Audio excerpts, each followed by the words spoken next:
Welcome to Two Shit Blokes. We're back. Episode 30. Done this 30 times, Dave. 30 times you put up with me, Jason. That's a lot. I was going to say I couldn't do it without you, but I probably could. Well, based on today's efforts. Frustrating individual. This week we're going to cover all the latest news, review the latest games and preview this weekend's clashes. We'll also give you a multi or two, which was amazing last week because we both won. And we'll finish the show with a rant. Dave will. Before we get into it, quick thank you to our sponsors, including our new one, which is the Thermo Logica from Penny, your local Thermomix consultant, helping people save time in the kitchen with the Thermomix. Also, a big thank you to the Bloom Bar by Emily for her support. And finally, a big thanks to the Bella Vista Hotel for letting us host this awful podcast each week. Now, let's get into it. Let's go, Jace. Let's get straight into it. All right, well, we're going to do the shout out to the sponsor. So the new one's Thermo Logica, Penny, your local Thermomix consultant. If you ever wished cooking could be faster, easier, and a lot less messy, the Thermomix might be exactly what you need. It is all-in-one kitchen appliance that can chop, mill, weigh, cook, knead, blend, saute, steam, caramelize, and a whole lot more. Basically, it helps you cook amazing meals without needing a bench full of different appliances. Penny runs the fun and relaxed Thermomix cooking demos when you can see the Thermomix in action and actually taste the food for yourself. It's actually, if you just want a free feed, ask for a demo. Penny will come over, Cool. whip it all up, and you'll see, and after that, you will buy one. You can host a demo with friends, join an online sesh, or even learn about becoming a Thermomix consultant if you're looking for a flexible side hustle. And I'll tell you this, Penny was able to spend a week in Fiji with our wife thanks to her Thermomix income, so it clearly works. Clearly. I don't think her liver works anymore, but the process of getting over there works. It is. So, these Thermomixes, Yes. do you know anything about them? I own one. Oh, do you? Yeah, we own the latest one, the 7. Bought it off Penny. All right. It's amazing. So, I had a look at it online today. Yes. Just did some research for the new sponsor. Yes. All right. Did you buy one? No. They're amazing. They are amazing. Wow. I don't say it. I'm not full of shit. Like, it is an incredible appliance. Really? Not full of shit? I'm not full of shit about this. Okay. It really is an incredible appliance. It does everything, mate. I can cook with it, which says all you need to know. And I mean, like you wake up in the morning and go, oh, what are we going to do for dinner? I'll just have a quick look at the app and whip it. Yeah, okay, we'll do that. And it is literally as simple as following the steps on a screen and putting things in. The kids use it just to do some cooking now. I think it'd be great for babies. Well, babies can't use it. I know, as in. Oh, or sorry, put your baby in it. Yes, don't put your It baby doesn't- in it. Don't put your baby in it. That's bad. No, but making. It is Yeah, extremely food. good. And I was talking to Penny about it. And she said one of the she actually had one client whose wife unfortunately passed away, and he's a single dad with young kids, including very young kids, and he just needed help with meal planning and preparation. And he bought this basically sight unseen, and it just helps with that set up the getting everything done so you're not spending hours in the kitchen, your cleanup's a lot less, the food tastes amazing, and as you said, like when you're cooking for babies and does all that, like it just allows you, giving you what's most precious back, which is time. And you're not filling your cupboard full of crap, blenders and all the weight. Yeah. Mate, it is good, and I don't say that, but people can judge for themselves, mate. There's a link that'll be on the page that you can click on it and have a look if you want to, or you can just contact Penny on the link that we provide and have a chat with her. And It'll be somewhere around here. yeah, and she comes out and they do a full setup class and show you how it's done. If you don't want to buy it, you don't buy it. There's no pressure with Penny. That's what's best with her. There's no pressure. She lets the product speak for itself. It looks YouTube's got plenty on it, and Yeah. it's very, very, very good machine. Yeah, it is. And they also do interest-free payments as well. Oh, there you go. If people that don't want to spend the money up front. And what about our other sponsor, Jason? The Bloom Bar by Emily. How's she going? Outstanding. I did, I think, 2 deliveries today, another one tomorrow. Did you do one at my house the other day? Did one at your house. Yep. I was abused as I did so. Yeah, she The does recipient was very angry. that. She does that. But yeah, I did a first quote for a wedding. So it's going really well. The flowers looked amazing today. So yeah, hats off. Going real well. Well done, guys. All right. Can we get into football? Let's do footy. Righto. Zach Lomax signs 2-year deal with the Western Force and has a crack at the NRL on his way out. I'm giving him the Feel Good Award now. I'm calling it early. Zach Lomax. Done. I'll go with that as well. What a flog. Why would you have a swipe? Because he's a... He had a Petulant swipe. child, I would say. He had a swipe at the people that actually tried to save him and to save his contract mess that he created. Yeah. And said, I'm going to a truly global game. You know what he's going to? He's going to play in the Super Rugby comp where in the first 2 games the Western Force have had 10,000 people combined at their home field. Yep. 5,000 per game. That's what he's going to. What do you reckon he's got paid? Sweet parts of fuck all. Good. I like it. Because they're not going to pay him much. Mate, they're broke, mate. Rugby, the Western Force obviously is still there, obviously, but the Melbourne Rebels folded financially. I forgot about that. Yeah, unsustainable. Rugby in Australia obviously relied heavily on the British Lions or rely heavily on the World Cup. Rugby in Australia will never die, but if you're getting 5,000 to a game of your premier rugby competition in Western Australia, you're the only team, and that's your crowd. You can't tell me that's what he signed up to play for. He was playing before at least decent crowds. He was playing Origin in front of 60, 70,000, and now he's over there because he shit the bed and wanted other people to change the sheets. And get stuffed. What about the fact that someone spent $500,000 trying to fix his error? Yeah.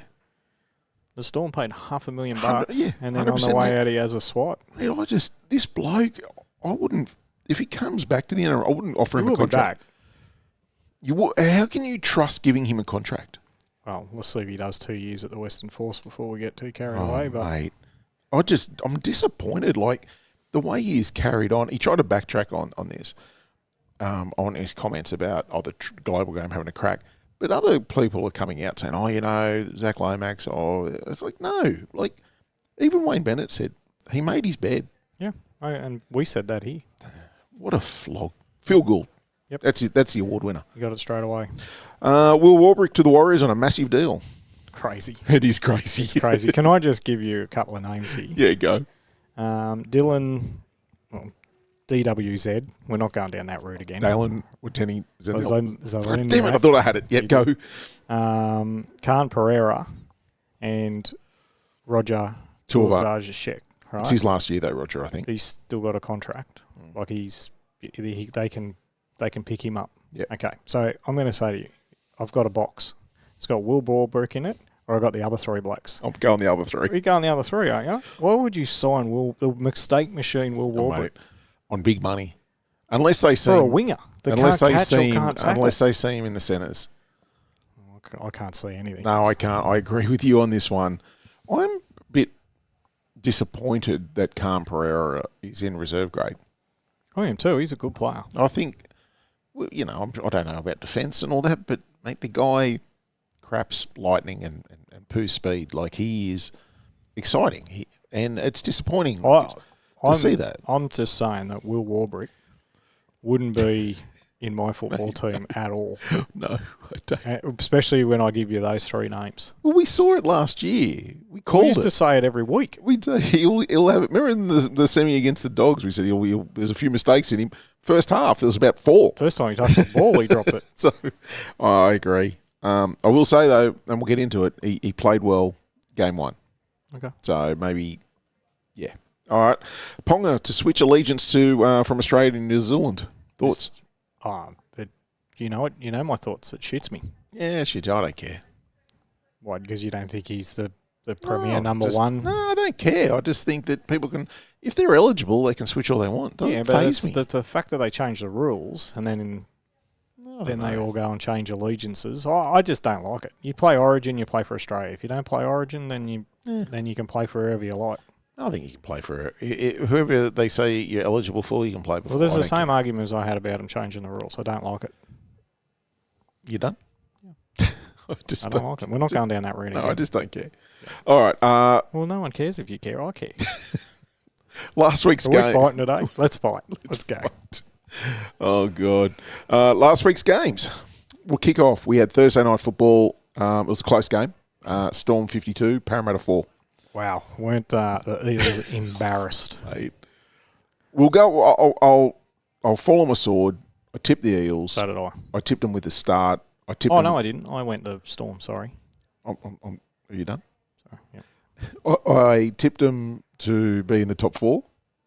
I said they were amazing in the preseason, and wow, they were just annihilated. They were so bad. I don't think it's the end of the road for them, but that game, mate, by the time they hit round 4, the only easy team they've got is St George. Do you reckon there are easy games? Not this year, I don't think Yeah, so. I don't think there are. I know what you're saying. They're playing Brisbane this week. St George the following. And then Penrith? No, Penrith. Yeah, Penrith. Yeah, so, I know what you're saying there, and I agree. But I think even Parramatta would struggle against St George at the moment from what they dished based up. on the defence. All right, so we've got the stats here, Go. Jace. Right, Storm had 59% of the ball. Yep. To Eels 41. The Storm completed 85% to the Eels 63. The Eels missed 38 tackles. The Storm 29. It shocks me that they only missed 38. Yeah, it does me too. The Eels made 17 errors to the Storm's 8. The Eels had 2 blokes put in the bin. What do you think of the first one?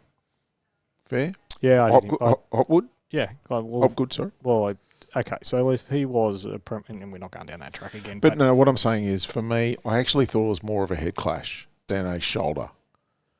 I thought he set his level, as in where his shoulder was going to hit, and the other bloke met his level. Okay. And fair. Unfortunately, knocked him out. So, he got 2 weeks, didn't he? Yeah. Look, if that's the standard, I'm happy with that, but it's not the standard. So. Yeah, I know. The Storm had 2,178 run metres to the Eels 1,310. They got smashed down the middle. They cracked under pressure. Like the moment they scored the first try, which they looked amazing. Like Russell in the corner against 13 men. They had 12. They scored. They somehow got an overlap, and it was a great try. Yeah. What I liked about the try was as soon as Pezzett got the ball, he straightened him up, and then the ball went out through the fast hands. It was the fast hands that we saw in the preseason, which is great. So they were playing fast. And then the moment Melbourne got the ball and they just did what Melbourne do and just turned on that pressure, that fast pressure from Harry Grant, then you got Munster, you got Hughes, and then Fa'alongo at the back. They were just everywhere. They killed them. They just, as you said, they went straight down the middle. Joe Chan, I thought I was watching Gordon Tallis in his prime. Like, I don't know how Craig Bellamy does this, where he finds, whether they be journeymen, part players, or whatever, and he just makes them so much better than what they've ever been. Yeah. And he did it with Joe Chan. Lizardi was amazing again in the second row in his first game starting.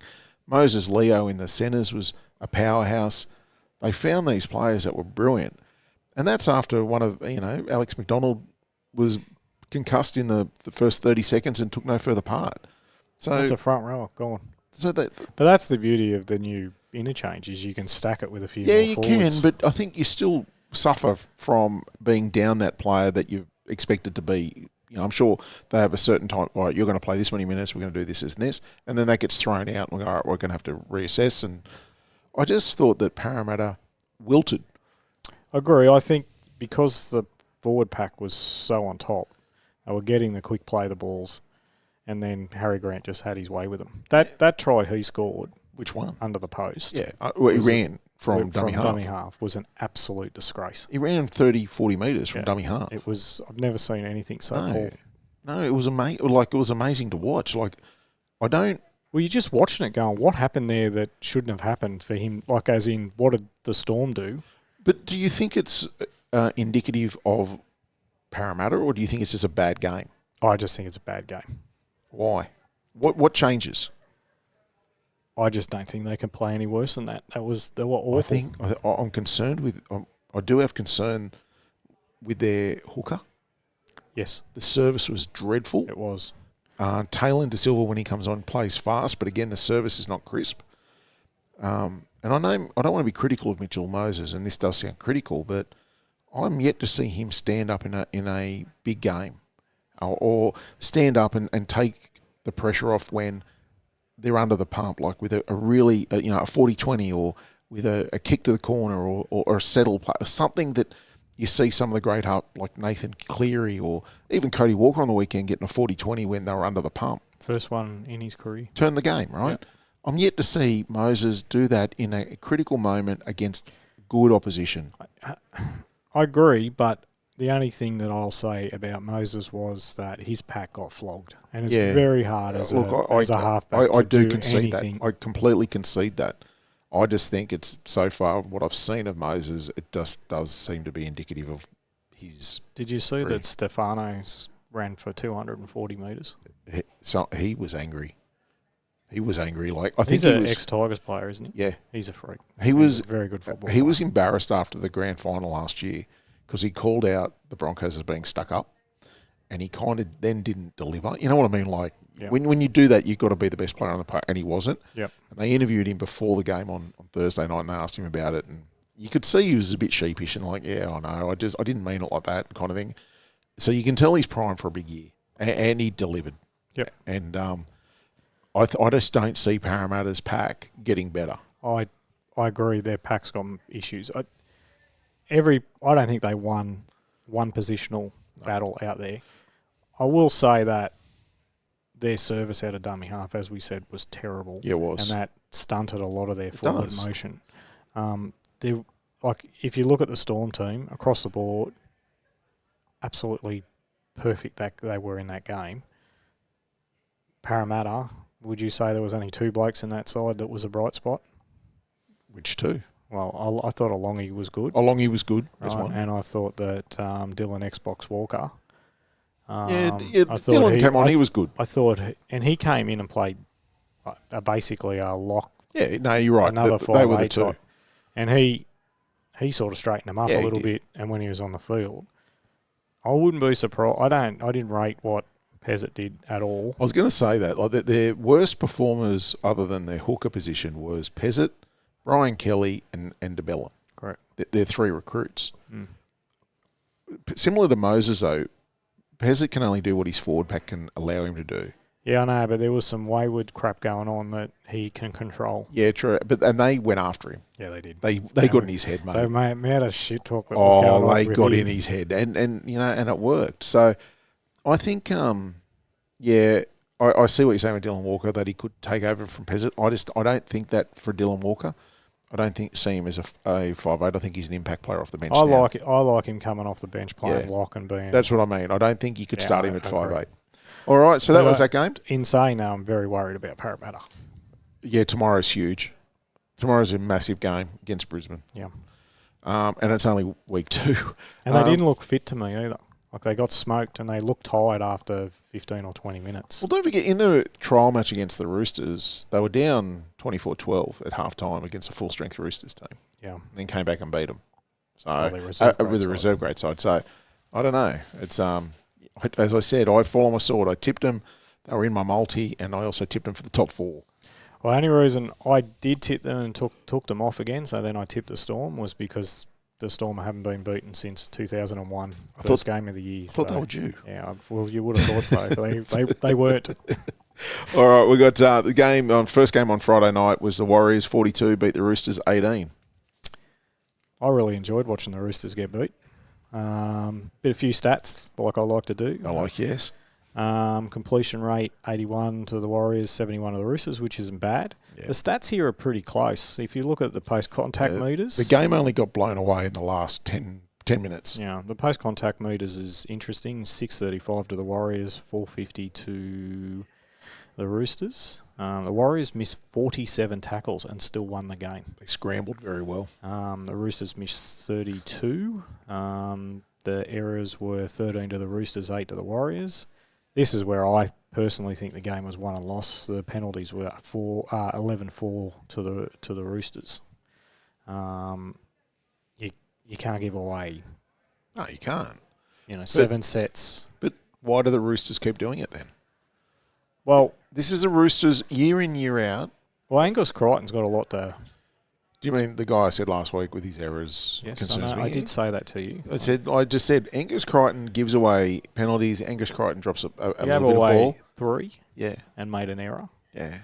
That was pretty shit. Yeah. And I don't know, it's just hand on the face He- shit. he It's does just that- bloody grotty crap that he that doesn't need to do. Red mist line. One of the penalties, though, I was talking to the Virgin down at Virgin Dan, yeah, Virgin and he D. did point out to me today, and I had forgotten about it, that they'd given the Roosters had the ball, right, and they gave away a 6 again, and he got up and pushed the player when he played the ball, and they gave a penalty to the Warriors.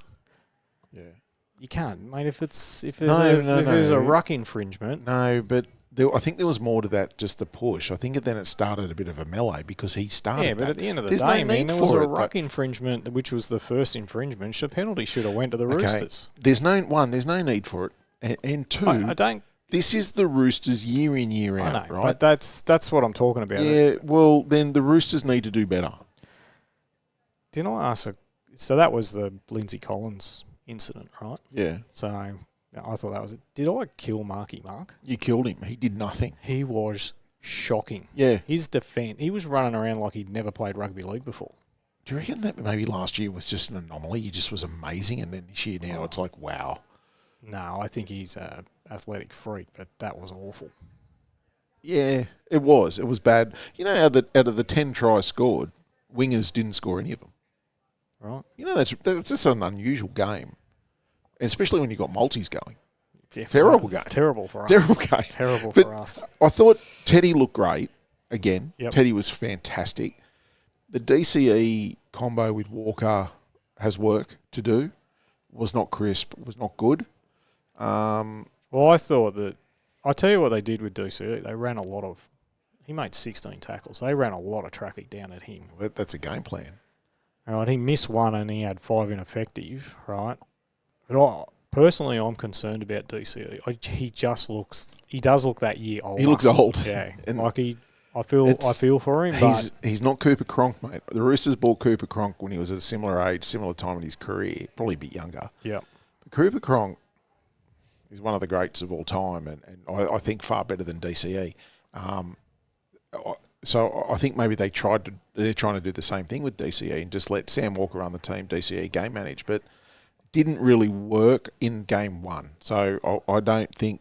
Look, I'll give it another week and see how we go. I very much agree, but I think they thought we've got young halves that he can mentor through. Yeah, which is a really good plan. Mentor through to win a comp. I think that they don't need him. I agree. I think they've spent, and he's got a year in his favour, which he's going to take because he loves money. He does, right? yes. I think it may come down as another error on the Roosters' recruitment. Has not been great lately. I'm giving it this. I'm not, after 1 week, I'm not sold that it was bad. But again, the only thing that concerns me is their discipline, again, has not been fixed. And what's worse is Trent Robinson refuses to acknowledge it's a problem. Well, I love the fact that he comes out and He blames blamed. the ref. It's like, mate, it's not the ref that's making these mistakes. It's your team because you will not address it. Yep. You know, and that's on you. Like he's got to do something about it and lead this team because year in year out they're the same. Yeah, and we spoke about it last year. It just makes no sense. And to be honest with you, if they continue to do what they're doing, it's going to get the same result as last year. They're going to get around the bottom of the top 8 and they're going to go out in straight sets. 100%. If they cannot, and they've got the cattle. Yeah, they do. So, do they start looking at the coach and bring some discipline in their place? I don't know. At some point, they are ruthless bastards over there. So they love Trent Robinson though. He won't be going anywhere. I think. Oh, mate, they're spending the money and they got the cattle, so he needs to produce. I agree. This week will be a big game because against the Bunnies at home, if it's the same again, you've got to start to ask some questions. So. Yeah. We're in bizarro world because Tanner Boyd looked like the greatest halfback of all time. time. The same thing, mate. The guy who I said was a liability for this team is why I didn't like them was lights out. Well, I read my notes from last week and said I don't like the Warriors because of Tanner Boyd. That's what and he was the best player on the park. It was like he was reborn and they were very good. I love the Warriors playing tough, and that's how they played. They played behind a very good forward pack. Their backs did really well bringing the ball out. They played fast. Yeah. And the Roosters struggled to go with them. That's one of the reasons why they gave so many penalties away. They couldn't control a ruck. Jackson Ford. It was amazing. Freak, 218 metres. Yeah. 112 post-contact metres. Yeah. That's phenomenal. Couldn't stop him. Mate, he was, compared to Lindsay Collins, for instance, right? Where did I write that? He had 6 runs. Is that all? That can't for, be right. Where did I write that? 6 runs, you reckon? Where did I write something? Oh, Lindsay Collins had 5 runs for 49 minutes in his 60 minutes of work. So 5 runs for 49 metres. For 60 minutes. No, that can't be Oh, right. mate, I looked at NRL.com, mate. It gives you all the stats. That's disgraceful. It's disgraceful. Is it shocking that I don't know that because I've done no research on that game? Well, mate, that's my job. I watch the game, not the stats. Right. Well, I do both. So, Mate, all right. So we'll move on. but your contribution's valid, Jason. Thank you. All right. The next game was Friday night. Panthers 26 beat the Broncos 0 in just a...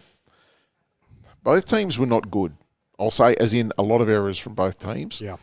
But Brisbane was awful. Like they were dreadful. It was like they just had never seen each other on the field before. There was no combination. There was no speed. The ball handling from your man crush, Ricky, was... Oh, mate, he had penis fingers. He could not catch. He was, mate. Old dick fingers, mate, because every time he touched the ball, he fucked it up. He was terrible. We need to get a shirt with that on it. Two Shit Blokes, dick fingers. Mate, I told you, I only learned that nickname last year when I was talking about, I went for a promotion, I missed out to someone, and a mate of mine goes, "Oh, how'd you lose out to dick fingers?" I go, what do you call it that? And they go, "Everything she touches, she fucks." And I just lost it. And then I felt even worse because I lost out to when dick I was fingers. an apprentice, we had an apprentice called Penis Fingers. It made me laugh, mate. So, yeah, but no, Ricky, it was like he'd never seen a footy before. He was terrible. Broncos missed 37 tackles to 20 to the Panthers. Broncos made 19 errors. Yeah. The Panthers made 14. 14's unacceptable. 19's a disgrace.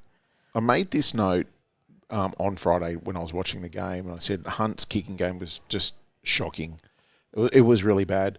And they needed Ezra Mann to start the game. And they've made insane. They've made the change. Yeah, he was 60 minutes in and he got Yeah, they've made the change now. You can't have 2 mid-30s halves.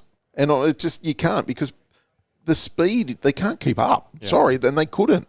The game looks slow with Ben Hunt and Adam Reynolds.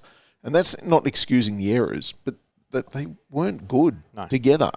Ezra Mann's fast. He brings them into the game, and that's what they needed. I don't understand what Madge was doing there. I thought that was inexcusable. The Broncos looked disinterested. Their ball security, as mentioned, was awful. Jenkins for the Panthers is in for a massive year. I wouldn't be surprised if he's the lead try scorer of the year. How quick is he? And in the air, he's amazing, but he's fantastic. He was great.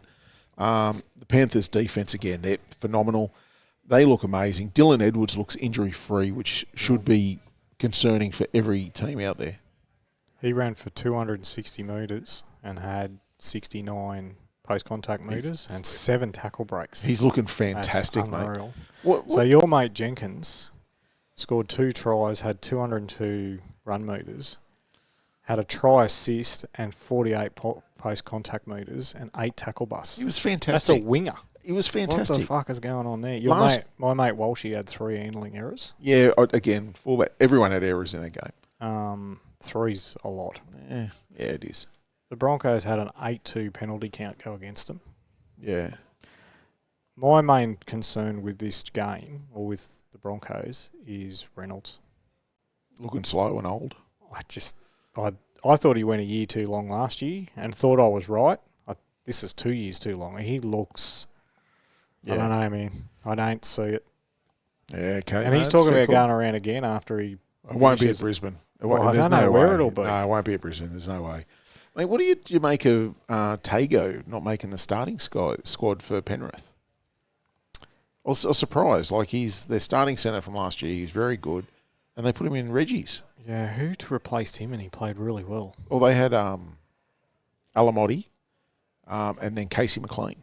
Yeah, well, I can, mate. Look, how do you leave Alamotti out? Yeah, I know, but Tago, exceptional. I would have had, no offence to Alamotti, I would have had Tago and Casey McLean.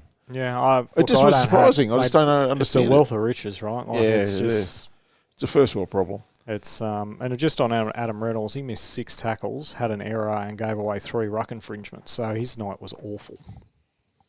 Can't miss 6 tackles. I'll tell you what, tomorrow night for both Para and Brisbane is huge because Brisbane need to show that they care, and Para need to show that they can play. Yep. It's because Brisbane just looked like they didn't give a shit. They did. They just looked completely disinterested, and Parramatta looked completely inept. There's a bit of noise around them not being happy with Madge, so that will be interesting. Madge has form for this. He works them to a point, and then they'll have success, like Souths, and then Brisbane, and then he goes too far, and they get sick of it. So he doesn't have longevity. He doesn't, but he can win your comp. Then you got to get rid of him the next. He's got to win the comp and sack him straight away. Pretty much. He had a falling out at Souths with Luke Keary, which is why he lost the dressing room there. And it was a bad falling out. Like he belittled Luke Keary in front of the team, and Luke Keary stood up to him. Crow had a go too, didn't he? Yeah, that's why he left. So he left and then went on to grand finals and great success. And Madge just completely mishandled it. Yep. So he's got form for it.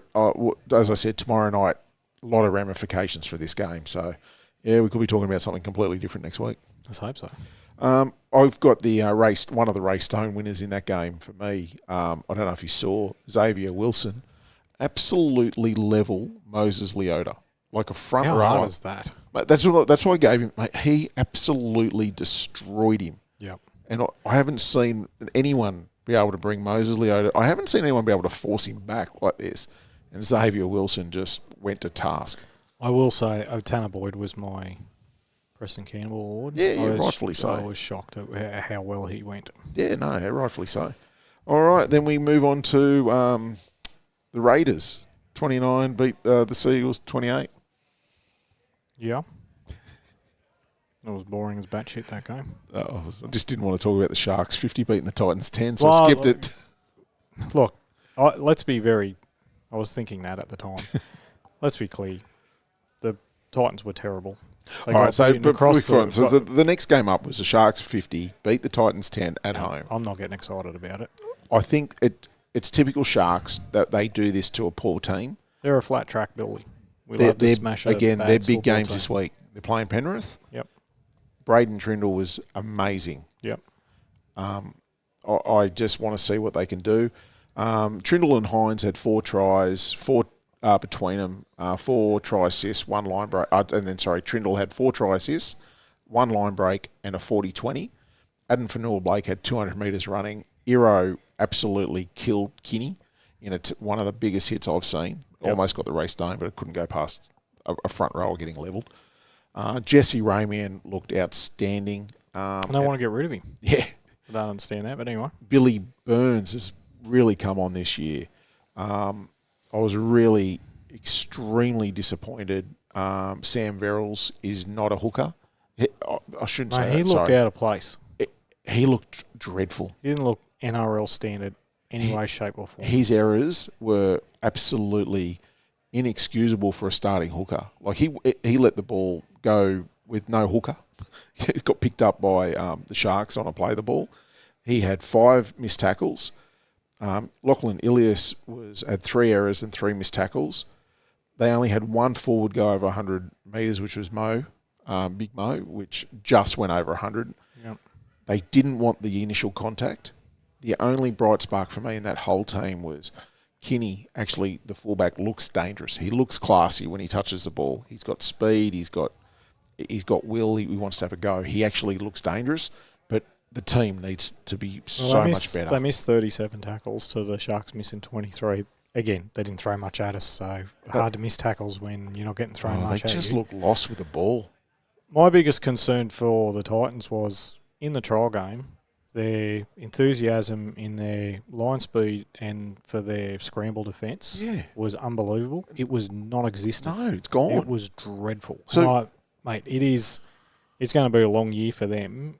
And I also thought that the coach being an ex-Shark guy, he'd have them up, start of the year, let's start on a high. Mate, they brought nothing. No, and the only excuse I'll say is like any team missing their star player, which is Jaden Campbell, and you replace him with Lachlan Ilias, and no disrespect to Lachlan, but he is a backup halfback, right? A backup. You're going to struggle in the sense of they're not going to be really worried about you in attack because it's Lachlan Ilias and not Jaden Campbell. So there's that, but that's not an excuse. There's not an excuse. Whatever halfback was there would have No. made any I'm just difference. saying. That's the only thing I'm saying in their defence. But what's more concerning is that Parramatta were amazing in the trials, the Titans were amazing in the trials, and the Tigers were amazing in the trials. Tigers have their test this Saturday, and if that's the standard, the Tigers will get done by 50. You did text that to me today, so But what look, are you going to do?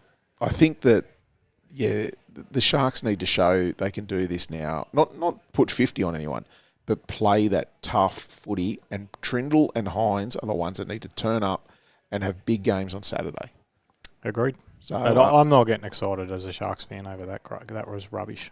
Yeah, they picked Sam Verrills again at hooker, and I Well, maybe they got no one else, but then play with 12.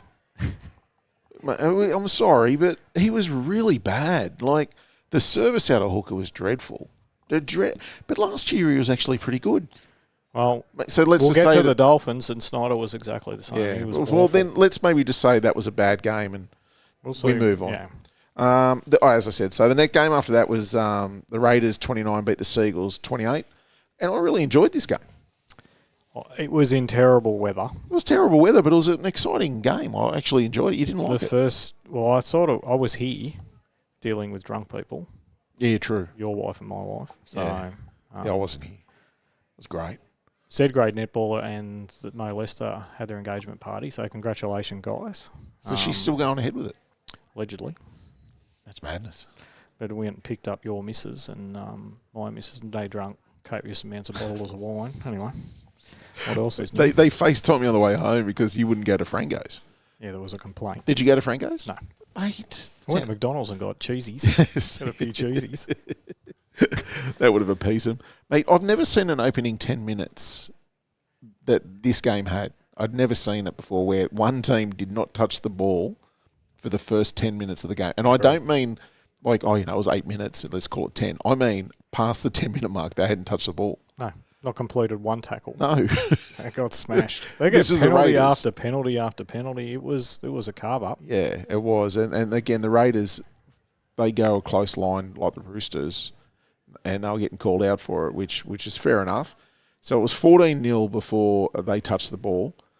I thought Turbo and Cooler looked amazing. I wrote here, Cooler was outstanding for the Eagles. Yeah, he was Eagles. phenomenal. It was fantastic. So between the two of them, they had 400 run meters. There were 12 tackle busts, 3 line breaks, and 2 tries. So that's great, but I guess I just hope that the halves can service that every week, because that's for me. That's like individual brilliance. Yeah, what I saw. I didn't see Fogarty. I didn't see Luke Brooks. Okay, I saw Turbo just wanting the ball every time I was in a good position. I saw Cooler just doing what Cooler does, which it was brilliant to watch. But the halves offered nothing. Yeah, we said that. I did like Ethan Sanders though. He surprised me. Yeah. I saw a halfback that just wanted the ball when the game was on the line. I saw a halfback that was taking on the line, scored a good try. He was willing. He was in defence. He was ready. Fogarty and Brooks missed 12 tackles between them. So, and I'll look at that for Sanders and the other little nugget, the 5'8" for the Raiders. Just too strange. So they're just two completely different spectrums, and it showed for me. Yeah, I was very impressed that a kid in his 5th NRL game could pop the winning field goal. That's outstanding for a... It looked weird, didn't it? Yeah. Because it didn't even look like he tried. No, because he kicked it and everyone's just like, did that go over? But what was the Eagles thinking? They didn't rush him. He just got the ball. It just looked like he got it and no one was expecting him to do it. I'm going, he's a rookie. He's not going to kick the ball. And he just nailed it. Oh, He could have gone on from 60. I gave my race stone to Noah Martin. He's a willing character, mate. He reminds me of Ray.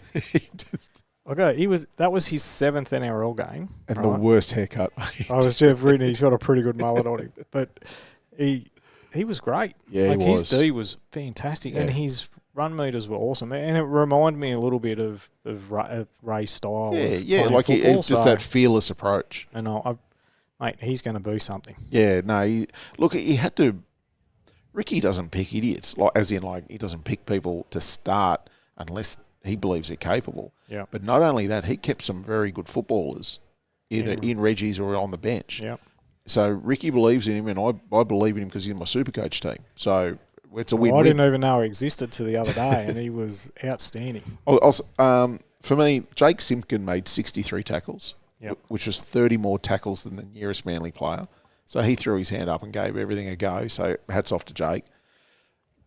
Ricky Stewart has he's drilled his team so well that their backs give them so much go forward. So Sasagi, the centre, he had 190 metres, 4 tackle breaks. Kalo Weeks had 181 metres, 5 tackle breaks. He's a freak. Xavier Savage, 153 metres, 8 tackle breaks. Scored 2 tries. Yep, and Tamale 143 metres and 9 tackle breaks. And when you the forward that came closest in all that mix was Hudson Young that had 147 metres just in front of Tamale. So their backs just take on so much work and get through so much. But not only that, but stretch the defence of the other teams with all the tackle breaks. They're a dangerous team. I just love seeing how he makes everyone accountable. Everyone has a job. Everyone works hard. And they rip in. They have a crack. It's good.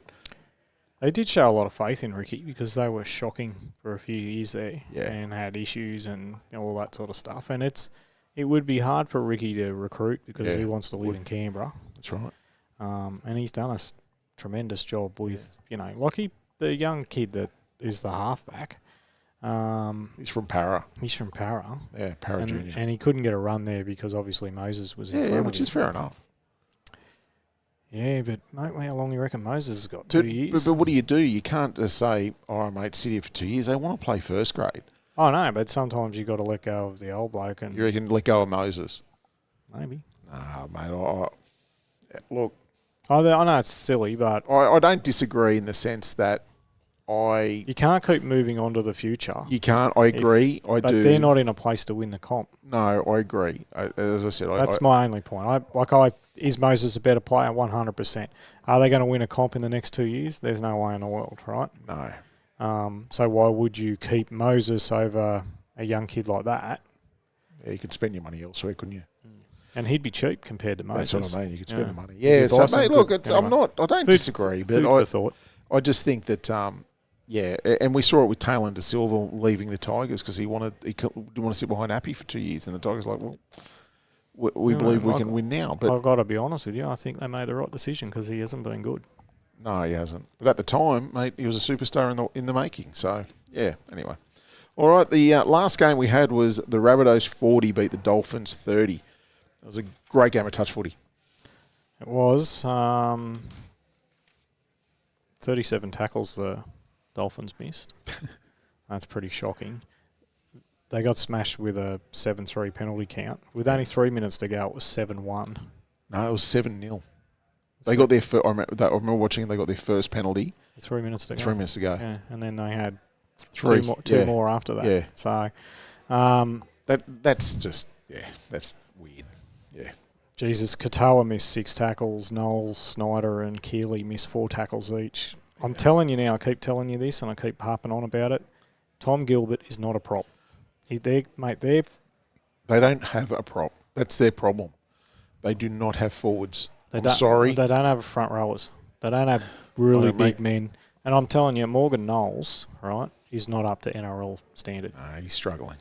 I don't know if they picked him this week. I know Ray's back this week after his bulge in his back. Apparently he's rubbed some dirt on it. But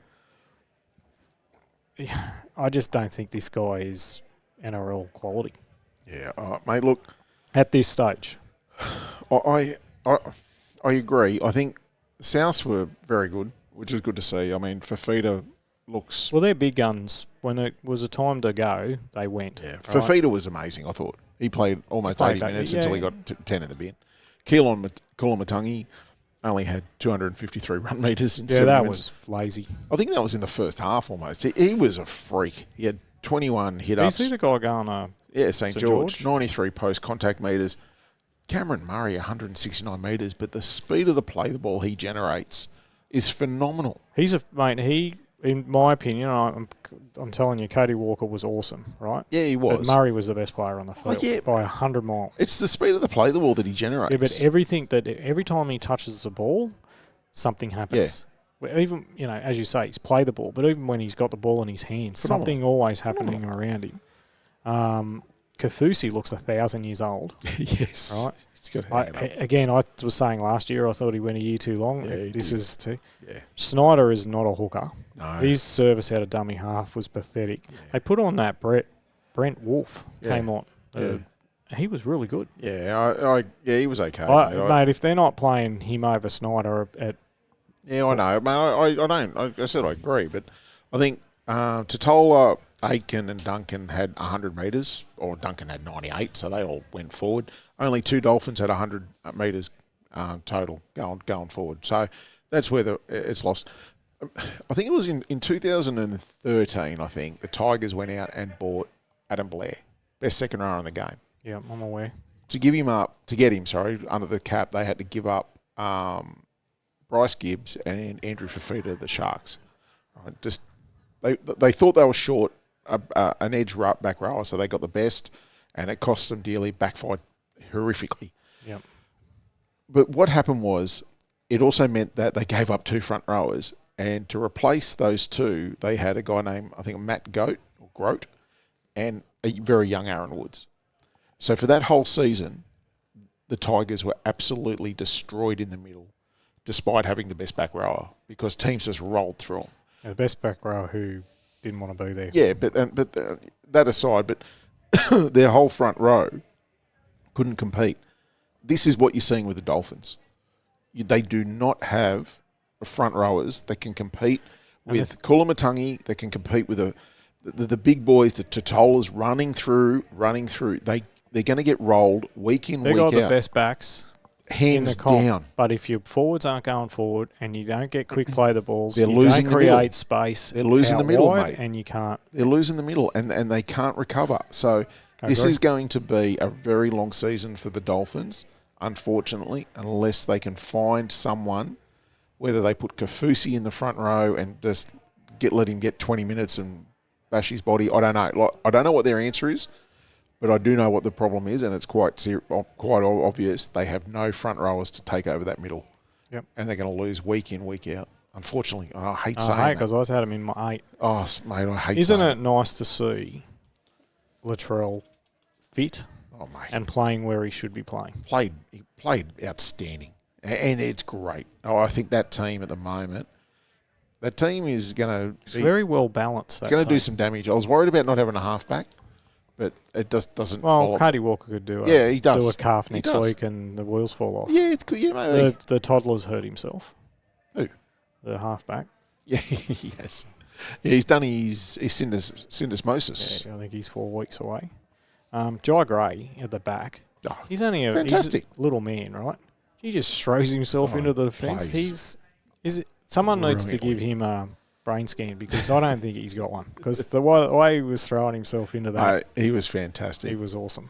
Um, And Cody Walker, we've wound back time. That's probably the best I've seen him playing in years. mate, he was He was brilliant. phenomenal. He was brilliant. It was Yeah, good to he was. see. All right, so that's the games, mate. I gave, as we said, West Tigers won as well. Shut They up. beat the bye. I gave the Ray Stone, obviously, to Xavier Wilson. Braden Trindle, for me, was phenomenal as the Jaden Campbell winner. He was just brilliant. And Against a poor side. well, yeah, you know what? You can only beat who's in front of you. So that's it.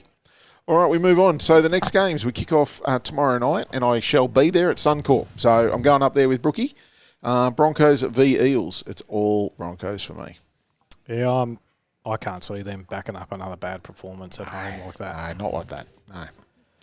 I'll tell you what, there'll be questions if they do. Yep. Friday night, we go Warriors, Raiders, 6 p.m. That's a tough one, mate.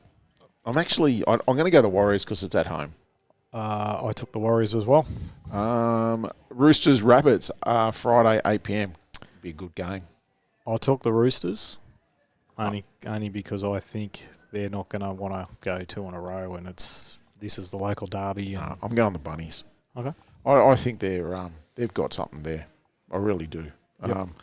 Saturday we kick off West Tigers and the Cowboys at 3 p.m. I've gone the Tigers. I believe in them. Oh yeah, me too. Anyone who's this.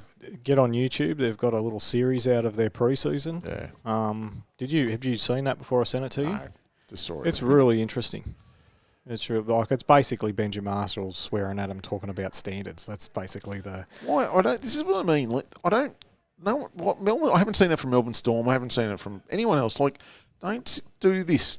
Put out all this crap and get everyone to believe. Can I tell you what I actually thought? He smashed the new blokes. Yeah. So you got all these kids that are trial and train, and kids that are their first pre-season and all that sort of stuff. He's carving them up. Yep. Right. And then in the second part of it, he's got all the incumbent first graders, and it wasn't the same attitude from Benji. It's very toned down. He does do a few, we've got standards and blah blah blah, but it looked a little rehearsed to me. Nah, mate, it's just a clown. And the other thing that I thought about it was the language. It's supposed to be a promotional thing for the West Tigers, and it's got F this and F that. You know all what the way though? through And I know people don't like the language. Yeah, but you and want I get your kids it. to be able to watch it. Yeah, I get that, but mate, I don't know. It seems to be common language more and more. Oh, I say it here regularly, so I'm not. I'm just saying for a promotional type video, I didn't know if it was appropriate. But anyway, that's my only thing. Dragon Storm 5:30. Storm by a mile. Panthers Sharks. Panthers. And that's at Bathurst actually. Sunday Seagulls Knights 4:00. It's a tough one. I've taken the Knights because I was so good in Vegas. Yeah, I'm probably going to lean towards the Knights myself again for that same reason. And then we finish off with the Dolphins Titans 6:00. I've gone the Dolphins because the Titans were shit. Yep, can't disagree with that. Just on the games, I'll go through some scores. There was 52-4, 42-18, 26-0, 50-10. So the 8 games, 4 were blowouts. Yep. Does that concern you? Does a little. Yeah. I found it really hard that once teams started to get rolled, wrestling the momentum was almost impossible. And that's why they wanted to change the kickoff rule, yeah. And I'm starting to think maybe that actually might be worth a go. I know they've done it before, I think in Super League, but I just think it's really hard. And look, you got to defend and learn how to defend. But I just think it's putting a lot of pressure on teams and they're not coping. And there is another reason, and it'll be my rant, why I think the scores blew out. Oh, God. Do I have to be here for that? Yes. Damn it. God damn it. I did see something funny today. Did you? There was on NRL chat, they said that Kai Pearce-Paul for the Tigers has beaten out all the other players to be the named second row, including, Alex Safar. Oh, no. It's not a high bar. I commented on that quite aggressively. Oh, did you? Because, mate, did you use the Two Shit Blokes handle? Yeah, I did. Oh, cool. I just said, he was so poor towards the end of the year, and you're going, it was a tough competition. Mate, the guy's lucky to even still be in their top 25, top 30. And he wouldn't be in mine. Mate, the Mav Guy wasn't named. I'd name him over him. Anyway, he will cost them a game. He's going to cost them a game with lack of discipline and lack of ball security. And lack of tackling. And lack of ability. I hate when I'm right. All right, let's go. NRL multis, Dave. Woohoo. We did well, Jace, didn't we? We did. You go, what was your multi that got up? Canberra. Yep. 1-12, and I had a trio to score 2 tries, and Savage did that for me, and it won at $6.50, Jason. That's outstanding. Did really well. So I had, and I put it all on the gram. I had Latrell and Izako 6+ points scored. Then I had my trio of, I had Alex Johnson anytime and my trio of wingers to score, which they did at $5.50. So that was a nice win for both of us. Yep, did well. And I also said put your house on the Raiders at $1.93, but I know I just saying that I can pick a winner. Very well done. What's So your multi this week? This week I've gone the Dolphins Titans. Yep. I think this will be high scoring and should be able to get some any times up. Yep. I've gone the Dolphins 1-12. Yep. And I've gone the trio again. Anytime Jojo to Fafita, the Hammer and Cobbo to score 2 tries, and that's $4, Jace. Okay, I like it. What else you got? And then for just my multi for all the games, I've got Canberra head-to-head because they're not favourites. Yep. Anytime Makasini. Yep. Anytime Marky Mark. Yep. Because I'll break both of them this week. I'll look forward to it. And it's $7.44, Jace. I don't mind it. Yeah. All right, so that's it. That's my 2 multis. For me, I have same game multi Storm v Dragons. I've gone Melbourne head-to-head, Jack Howarth anytime, and I've gone the Dragons to score between 11 and 20 team points at $7. Okay.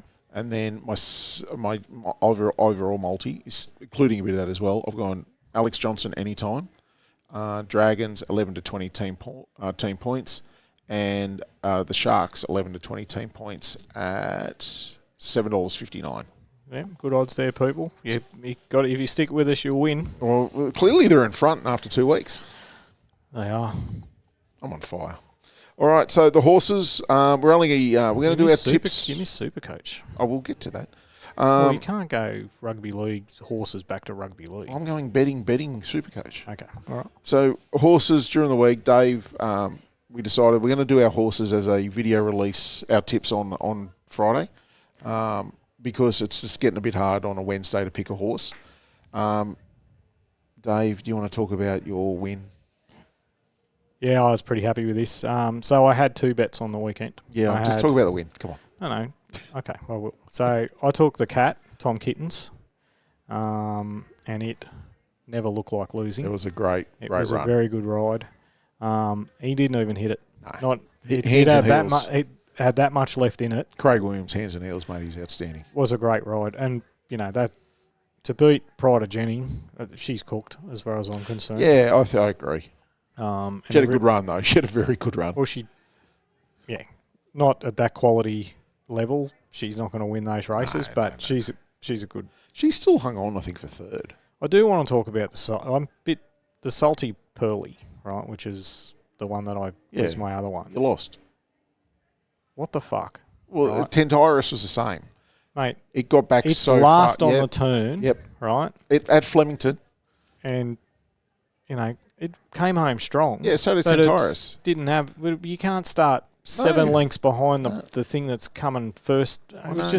It was the worst ride. And Tentaris was the same. That ride was woeful. They just leave it at the back and go, oh, yeah, we'll see how we go. I agree. Let's hope it opens up. Yeah. And let's hope the horses got a motor to get through. Why don't they position it properly? I know that not everyone can be up and around the first 3 places and they don't want to burn it out and all that sort of stuff. Yep. But that ride was woeful. Mate, it was shocking. Both those rides were woeful. The jockey should be shot on sight. All right, so... we'll do the horse tips during the week on Friday. Supercoach. So it kicked off on the weekend. My team just stunk. I had really good scorers on the bench that didn't play. And the players I played, I got killed with my captain choice. I had Reece Walsh. Killed me. And then it just never got better from that. So, but the big scorers, obviously, you had Ponga, Harry Grant, Fa'alongo, Tanner Boyd, Braden Trimble, Walker, Latrell Mitchell, Cooler, Turbo. Yeah, I got Latrell. So they're the ones that really made a difference in your team. This week, I think you're going to be looking at, if you're looking for a captain choice or even someone to bring in, I expect big things from Turbo against the Knights. Turbo's a guy, from fullback, he does a lot of those base stats, those hit-ups, and is involved in so much. So I think he'll have a big game. And I like Kinney and Katoa for the Dolphins and Titans game. I think it's going to be another 40 to 30 game. How many points did you get, Jace? I got not much. I got something like 930 or something. It was terrible. I know. What did Dan The Virgin Dan got 13. 13, 11. That's pretty good.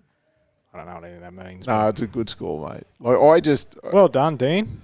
well done, Dan. I will do a shout out, mate. You picked well. We did bag him. I bagged him.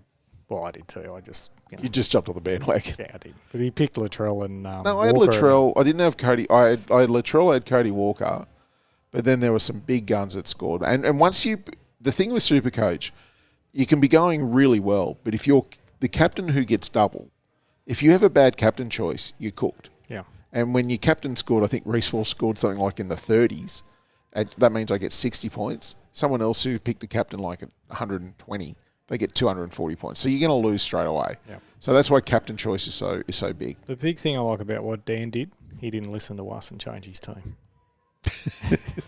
Well done, Dan. But you know what? We preface that. We know nothing. We know nothing. We're fucking idiots. All right, let's get this over with. What's your rant? The rant. Ready, Jace? I'm ready. Strap in. Get it in. Can I look disinterested? No. So, are the referees... No, don't read my sheet. Thank you very much. Are the referees influencing NRL games? Of course they are. All right. So, across the weekend, there was 164 refereeing decisions, right, in one round of football. That's a lot, right? So, the stats are, there was 92 penalties, 42 ruck infringements, 25 inside the 10, like 6 against, right? So, it's roughly 12 penalties a game, 6 ruck infringements, 3 inside the 10. I can't believe the stat that there's only 3 inside the 10, 6 again penalties. I don't believe they're not onside all the time. That's garbage, right? But out of the results on the weekend, I think it really affected 3 sides, and that's the Roosters, the Broncos, and the Dolphins. Okay. All right? The Roosters had an 11-4 penalty count. Yeah. Granted, their discipline was poor, right? But as always, at the end of the day, there was no way it was an 11-4 penalty count, right? That's obscene, right? The Broncos had an 8-2. Yep. And as we discussed, the Broncos, the Dolphins had a 7-0 with 3 minutes to go, and they got 3 in the last 3 minutes. That's not helping anyone, right? So, and all those 3 teams lost badly, right? Because they swung the momentum away. So my question to you is 22 referee decisions in a game too much? Yeah, it is. But I do think that refs have to adjudicate on... Yeah, but is there such a thing where a team isn't a 7-0 penalty count worse? Like is one side... I agree, mate, I agree with that. That's too much. Yeah, mate. But I don't know what the answer is, mate. Like, I don't know. Like, everyone wins that we had 2 referees, so we went back to 1 because of this kind of stuff. I don't know what the answer is. I mean, what we saw in the Dogs-Dragons game was some of the worst officiating I've seen. Like, it literally every call went against them. It was woeful. And that was our number 1 referee. But I look at the game against the Roosters, and I'm being critical here because I just think the Roosters, this is how they play.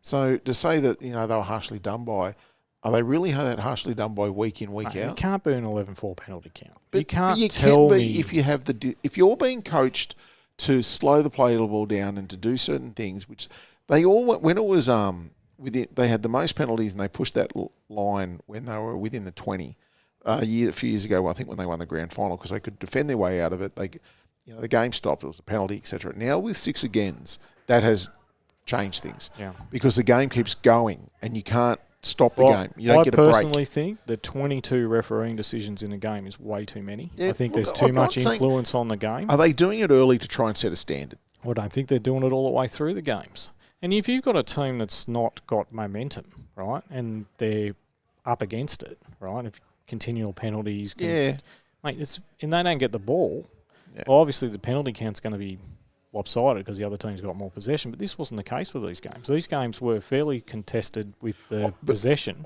but they were just flogging them. I think this is where the NRL needs to actually address the refereeing decisions per game, and they haven't.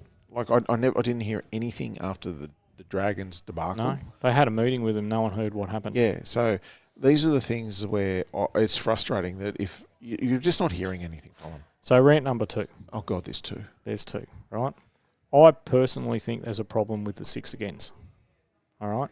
The reason why I see that, they introduced it to speed up the game, right?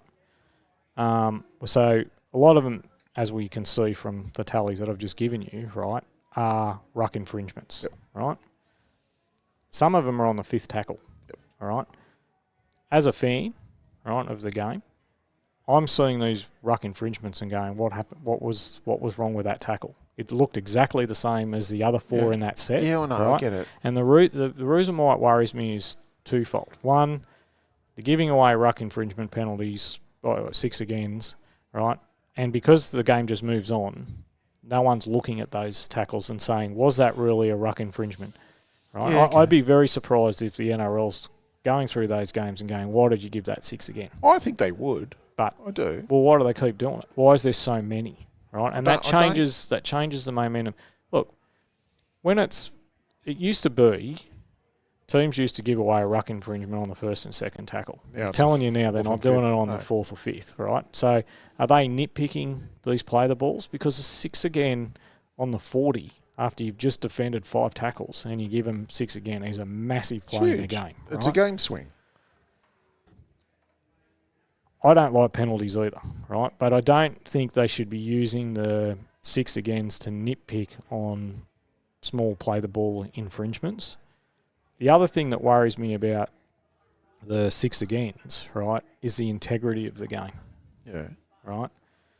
Can a game get manipulated by Of course it can. a referee for 6 agains? Of course it can. So we've implemented a system, right, that if referees are human beings, they can be compromised, right? So there's no safeguards for these 6 agains. There's not in other sports as well. Like the NBA just went through match fixing. It's charged a number of players and coaches. Well, could this happen with? Well, of course it could. It could. Anything can be manipulated, right? In professional sport. I tried to get as I said, I was babysitting during the week, and the young 11-year-old Mason was playing basketball, and I asked him, how do we go about point shaving? And he looked at me and said, I don't know. I didn't know how to do it. He just said, I don't know what point shaving is. So I had to explain it to him. And then we had a good conversation about, match betting and stuff like that. So now he's betting on school. Now he knows how to put a multi on in local basketball leagues. I'm sure his dad's going to be absolutely right with that. But no, look, any sport can be manipulated, and we've seen it with soccer this last year, last year or the year before, match fixing, cricket. Any sport. Yeah, I get you, right? but they don't have a situation they where, do. Mate, this is prime time. Yeah, look. This is a big I personally think, right, it may not happen in the next 5 years, but at some point, because it's subjective, right, and because it's not a stoppage in the game, it doesn't get... Well, I agree with you in the sense that South Sydney were not perfect for 77 minutes, No. right? There's no way a team is perfect for 77 minutes. And I'm seeing that week in, week out in the last week, where teams just seem to be really bad for stages of the game. Like, for 10 minutes they had no discipline, but then all of a sudden they fixed it and the other team had no discipline. Like, we're seeing that, right? I agree. I don't think it's a deliberate action. I just think that the refs are just seeing what they believe is an infringement. I'm not saying that any referee is doing the wrong thing, right? I'm not saying that, but I'm saying that they are there is susceptible. a potential there is, of for course the integrity of the game to be brought into question. I agree right? with that. And should you run a game where I we've agree. had, what was it, Ryan Tandy trying to, fix the first points. Oh, mate, I told you, mate, there were allegations against certain players in their relationship with Eddie Haston that was betting. Yeah. Andrew Johns was involved in a game where there was just a bombardment of money on, they were playing the Warriors. It was like an 18.5 point start, and all of a sudden all the money came for the Warriors head-to-head at like $5 plus the $1.80. Johns was out. And then 24 hours later, Johns gets ruled out, and the Warriors come into $2 or something, because that was when the Knights couldn't win without him. And all of a sudden, the Warriors won. I just think that... What I'm saying with that example is anyone can be susceptible, right? Yep. And I agree with what you're saying, absolutely. I worry about that. Yeah, the integrity of the game, it could be compromised. And I'm also worried about the fact that there's no, in the commentary within the fan bases, they don't get a time to look at what happened. I agree. And some of them, mate, I got to say, sometimes you see a play the ball and you go, well, that's going to be 6 again, nothing happens. Yeah. And then you get one where a guy gets up straight away and plays the ball, and they've done it. Well, for case in point was the penalty that the Manly got at the end of the game. to take it to extra time was one of the first times I've seen offside on a charge down on a field goal. Yeah. Now, that's a standard now. So every time we see this, they're going to have to be calling offside. A mile offside, by the way. Yeah, it was a fair penalty. I don't week have an issue. week out for the. And we can go back to the Dragons dogs. You can guarantee the players are offside and it wasn't called. For sure. So now my concern is that it's the integrity of the game is in jeopardy with the. Yeah, and I agree with that. All right, move on. Do you want to do Ox's comment? Yeah. Ox, our good friend the Ox, he's back in Sydney. Hey, pals, had the opportunity to watch this episode live and confirm definitely uglier in person. Thanks, mate. Can confirm they still fight just as much when the microphones are not rolling. Yeah, we do. Yep. I also got to see the friend of the potty, Mo. Love the potty, especially Dave's tip of the most backed horse of the weekend. The thing that paid $1.05, Autumn Glow. Yep. Anyways, Uru. That was a nice little quick comment. He took a job with us. Did he? Yeah, he's already having a week off.